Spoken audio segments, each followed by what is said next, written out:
Hello everyone, learning ডেটাওয়ার্কসে আপনাদের স্বাগত। আজকে আমরা আলোচনা করব কিভাবে এক্সেলের নির্দিষ্ট এরিয়া প্রোটেক্ট বা আনপ্রোটেক্ট করা যায়। তো চলুন শুরু করা যাক। তো দেখুন, আমাদের এক্সেল শিটে একটি টেবিল রয়েছে।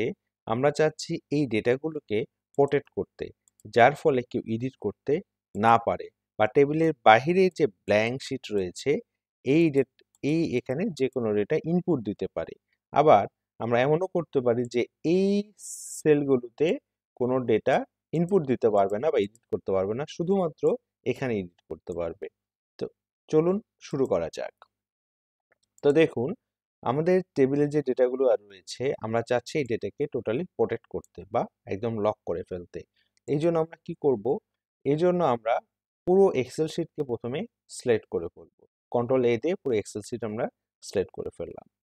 করার পরে আমরা রাইট বাটন প্রেস করব। রাইট বাটন প্রেস করলে ফরম্যাট সেলে যাব।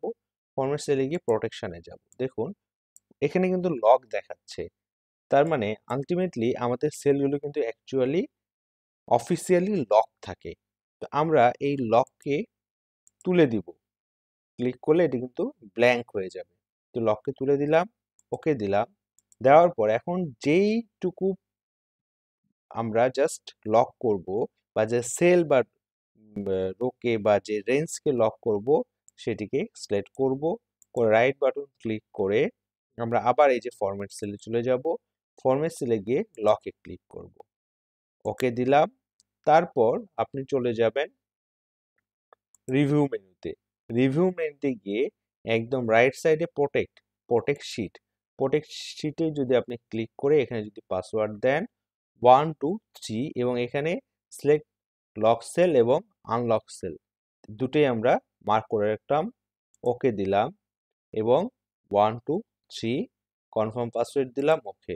এখন দেখুন, আপনি এখানে কোনো এডিট করতে পারবেন না। এডিট করতে গেলে আপনাকে একটি নোটিফিকেশন দেখাবে, এবং আপনি যদি এই টেবিলের বাইরে যদি এডিট করতে চান, আপনি কিন্তু এডিট করতে পারবেন, কিন্তু এই টেবিলে কোনো কিছু কিন্তু এডিট করতে পারবেন না। করতে গেলে আপনাকে নোটিফিকেশন দেখাবে। এখন আমরা আবার লকটিকে খুলে ফেলবো বা আনলক করব। এই জন্য আপনি আবার আনপ্রোটেক্ট শিটে ক্লিক করে যদি 123 পাসওয়ার্ড দেন, এটি কিন্তু আনলক হয়ে গেল। এইভাবেই আপনি লক আনলক করতে পারবেন।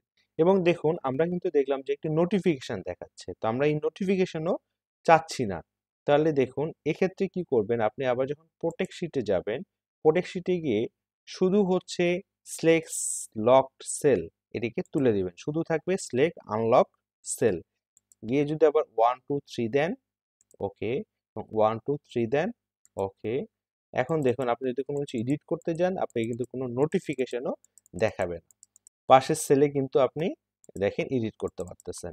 এখানে কিন্তু কোনো নোটিফিকেশন বা কিছু আসতেছে না, বাট এখানেও কিন্তু কোনো নোটিফিকেশন আসতেছে না, কারণ আমরা এখানে শুধু সিলেক্ট আনলক সেল দিয়েছি।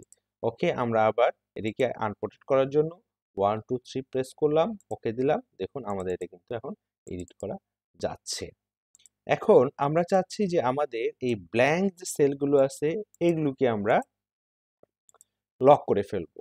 এই জন্য আবার কি করব, আবার আমরা কন্ট্রোল এ বা এই কর্নারে প্রেস করে পুরো এক্সেল শিটকে সিলেক্ট করব, করে রাইট বাটন প্রেস করে ফরম্যাট সেলে গিয়ে লক, আমরা লককে ব্ল্যাঙ্ক করে দেব, ওকে।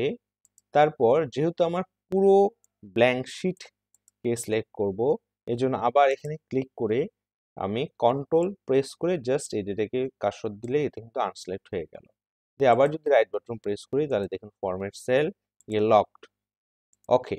তার মানে এটি আমার লক হয়ে গেল। এখন প্রোটেক্টে গিয়ে যদি আমরা 123 এবং আমরা যদি নোটিফিকেশন চাই, সেক্ষেত্রে সিলেক্ট লক সেল দিয়ে দিতে হবে, ওকে, এবং 123, ওকে।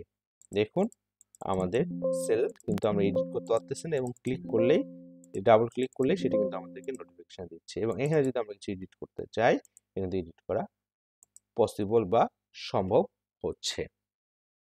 তো এইভাবেই আমরা আহ, মানে পুরো এক্সেল শিটের পার্শিয়াল কোনো অংশকে বা কোনো সেল বা কলামকে বা কোনো টেবিলকে লক করে ফেলতে পারি, যার ফলে আমাদের কোনো ফর্মুলা বা কোনো ক্যালকুলেশন কাউকে যদি আমরা না দেখাতে চাই, সেক্ষেত্রে আমরা প্রোটেক্ট আনপ্রোটেক্টটি ইউজ করতে পারি, এবং কেউ যাতে ডেটা এডিট না করতে পারে। এটা একটা বেস্ট একটা টুলস। তো ভিডিওটি আজকে এই পর্যন্তই। ভালো লাগলে অবশ্যই লাইক, কমেন্ট এবং শেয়ার করবেন। ধন্যবাদ সবাইকে। দেখা হচ্ছে নতুন কোনো ভিডিওতে। সে পর্যন্ত ভালো থাকবেন, সুস্থ থাকবেন।